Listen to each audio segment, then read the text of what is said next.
Bonjour à toutes et à tous, bienvenue dans ce point de l'actualité internationale.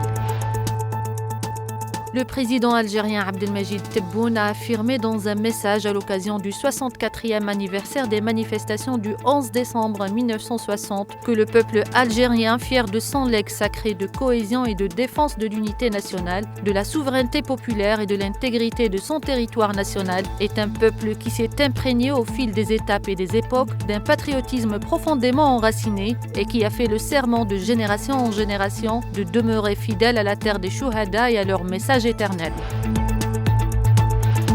L'Algérie a condamné fermement la violation par les forces de l'entité sioniste de la souveraineté de la Syrie et de l'agression contre ses territoires, après avoir pris le contrôle de la zone tampon du Golan occupée et l'annonce de l'annulation de l'accord de désengagement signé en 1974, profitant des circonstances actuelles en Syrie et de l'instabilité dans la région pour imposer un nouveau fait accompli, s'alignant avec la politique expansionniste et coloniale de l'entité sioniste.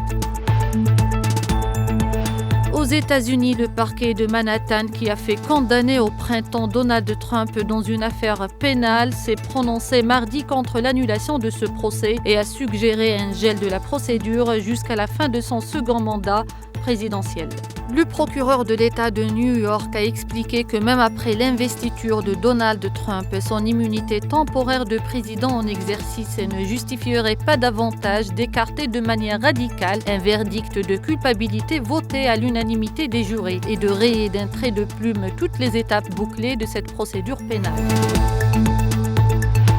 L'Assemblée générale des Nations unies examine aujourd'hui à New York, lors d'une session extraordinaire d'urgence, un projet de résolution de soutien à l'Office de secours et de travaux des Nations unies pour les réfugiés de Palestine dans le Proche-Orient, dans tous ses domaines d'activité, à savoir la Jordanie, le Liban, la Syrie et les territoires palestiniens occupés. Le texte met en garde contre toute tentative de démanteler ou de réduire les opérations de l'UNRWA. Une partie des écoliers, étudiants et fonctionnaires en Iran ont été appelés aujourd'hui et demain à rester à la maison en raison d'une forte pollution atmosphérique qui touche Téhéran et plusieurs villes, ont rapporté les médias publics. La capitale iranienne est recouverte par un épais brouillard jaunâtre, un phénomène fréquent pour ses quelques 10 millions d'habitants, mais particulièrement prononcé en hiver. C'est la fin de l'info, merci de l'avoir suivi.